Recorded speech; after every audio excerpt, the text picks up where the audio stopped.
So guys, let's talk today how your hair changes during pregnancy and breastfeeding. I will talk about hair shedding, I will talk about hair growth phases, and I will tell you how to cope with these things.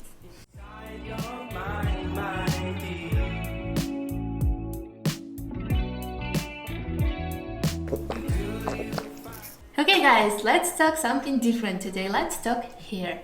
So by the age of 23, now I'm 27, I discovered that I don't have ugly hair, I just have wavy hair, which looked ugly because I didn't know how to style them if I don't straighten them. So by the time I had my hair care routine at place, I had my favorite hairstyles, I learned how to style my hair actually, and I really started loving how my wavy hair looks, and I got pregnant.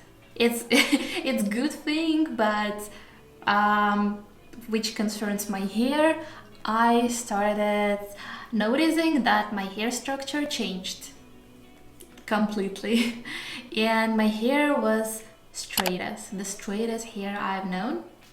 All my waves were gone, even if I used like defining creams, no, they were just straight.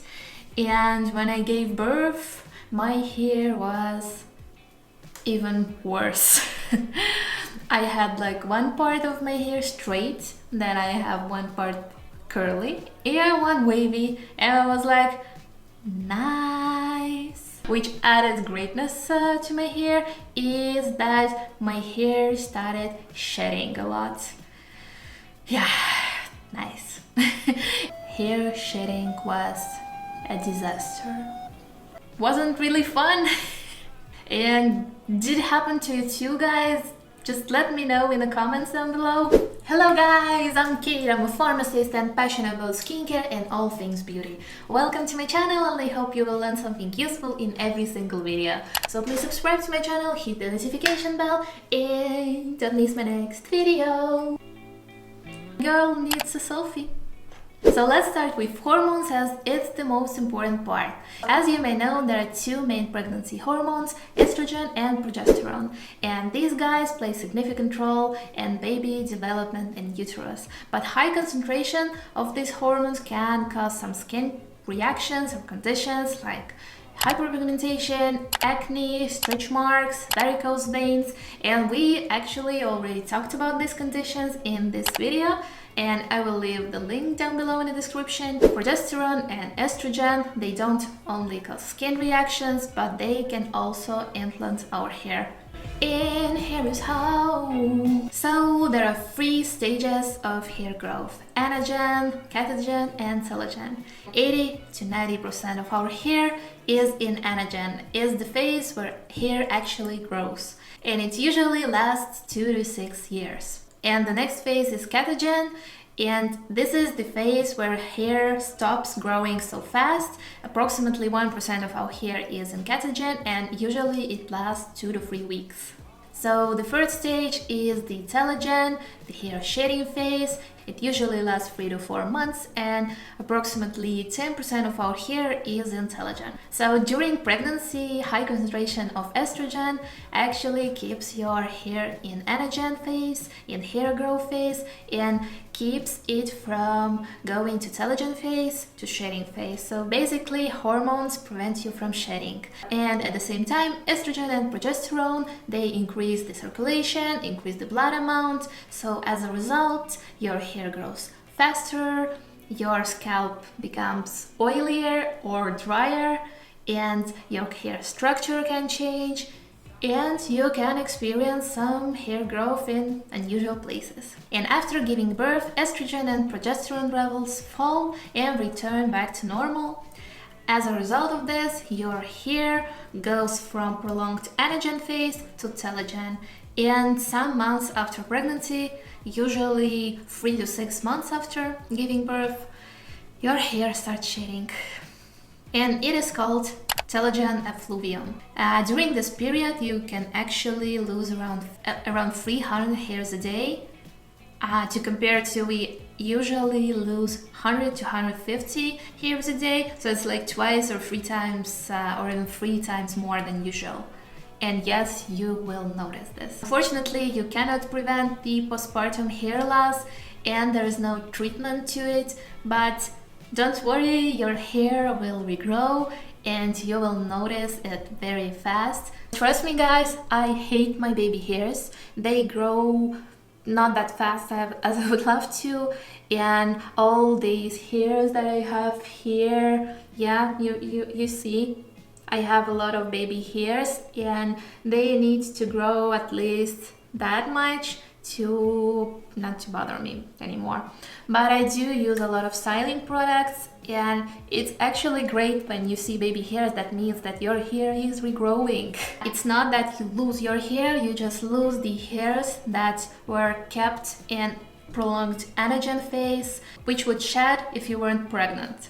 And if your hair doesn't return to normal 1 year after giving birth, or if you see a lot of bald spots and you don't see new hairs, new baby hairs growing, I would recommend you to go to a doctor and to get some tests done. So I started experience hair shedding 3 months after giving birth, right after I came back from hair salon when I got my hair cut, and like the week after this, my hair started to fall. And I know that if you have fine hair and you were very happy during pregnancy and you start losing this hair, I know this feels devastating, but unfortunately your hair will return back to normal and your hair will remain that thick that it was before pregnancy, as pregnancy is not a permanent condition. You gave birth, your hormones return back to normal and your hair returns back to normal. So here are my tips for this hair shedding period and the new hair growing period. So when your hair is shedding, it's natural that your hair is not that thick anymore, and before your hair regrows, you won't have that thick hair that you used to have. But during this period of hair regrowth and shedding, you would want to have normal hair anyways. When I put my hair in a bun or when I just make a ponytail, I would use styling products, as when I don't, I have these little baby hairs all over my face and I hate this. I'm using a strong cold cream gel from dAVINES, and I actually mix it with oil, and I got this recommendation from my hairstylist just recently. Before this, I just used the hairsprays, bobby pins to put my hair back, and hair mousses, but you know, when you use those, you have to wash your hair right after, and I don't like it because my hair is dry, my scalp is dry, and I wash my hair usually 1 to 2 times, and I usually wash my hair 1 to 2 times a week. If I do it more, of course, if I would have to wash my hair, I would wash my hair anyways. For example, if it's plus 30 outside and I was sweating for the whole day, I would wash my hair. I'm not a crazy person, and usually I do it 1 to 2 times a week. And if I do it more often, usually my scalp would freak out, and actually if my scalp freaks out, I use Briogeo Scalp Revival, and it's the shampoo that helped my scalp. And if you want to know more about my hair routine, just leave a comment down below. So I started using styling products, I started using volumizing shampoo and conditioner and masks. I stopped using conditioning shampoos, which would weigh my hair down. I stopped using conditioners on my scalp because it would again weigh my hair down. And I would use some texturizing sprays, and also the dry shampoos, which will give you volume in this place, so your hair would actually look like more volumized, like you have a lot of hair, you know. I would still use intensive moisturizing, I would still use the deep conditioning mask by Briogeo because I have the driest ends in the world, and this mask actually helps me a lot and I will never ditch it. From time to time, I use my Briogeo Scalp Revival just to clean all the buildup from the texturizing sprays, from the styling products, from dye shampoos, and I use it like once or twice a month. And that's it from me. So tell me, guys, if you're interested in my hair routines, in the products I'm using, and just tell me in the comments. Okay, thank you guys for watching, and I hope it was helpful. So please subscribe to my channel, hit the notification bell, and I see you in my next video. Bye!